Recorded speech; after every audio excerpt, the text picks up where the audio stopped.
നമ്മുടെ എല്ലാം അടുക്കളത്തോട്ടത്തിൽ മുളക് കൃഷി ഉണ്ടാകും. മുളകിലെ കുരുടിപ്പ്, പ്രാണികളുടെ ആക്രമണം എന്നിവ കാരണം പലർക്കും മുളക് കൃഷിയിൽ താല്പര്യം കുറഞ്ഞു വരാറുണ്ട്.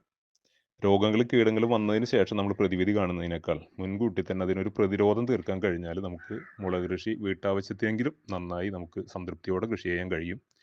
അതിനുവേണ്ടി ഒന്ന് രണ്ട് ടിപ്സാണ് പറയുന്നത്. സ്യൂഡോമോണസ് ഫ്ലൂറസൻസ് ബാക്ടീരിയയാണ്, എല്ലാവർക്കും അറിയാം. സ്യൂഡോമോണസ് പാക്കറ്റിൽ മേടിക്കാൻ കിട്ടും. അത് 20 ഗ്രാം 1 ലിറ്റർ വെള്ളത്തിൽ എന്ന കണക്കിൽ, ഒരു തീപ്പെട്ടിക്കൂട് 1 ലിറ്റർ വെള്ളത്തിൽ എന്ന കണക്കിൽ ചേർത്ത് ചെറിയ തൈകളായിരിക്കുമ്പോൾ തന്നെ വിത്ത് മുളപ്പിക്കുകയാണെങ്കിൽ ആ തൈകളിലും, നമ്മൾ ചെടിയാണ് മേടിക്കുന്നതെങ്കിൽ ആ തൈകളിലും ആഴ്ചയിൽ ഒരിക്കലോ അല്ലെങ്കിൽ ഒരു 10 ദിവസത്തിൽ ഒരിക്കലോ ആയിട്ട് നമ്മളത് സ്പ്രേ ചെയ്ത് കൊടുത്തു കഴിഞ്ഞാൽ അതൊരു ഗ്രോത്ത് പ്രൊമോട്ടറാണ്.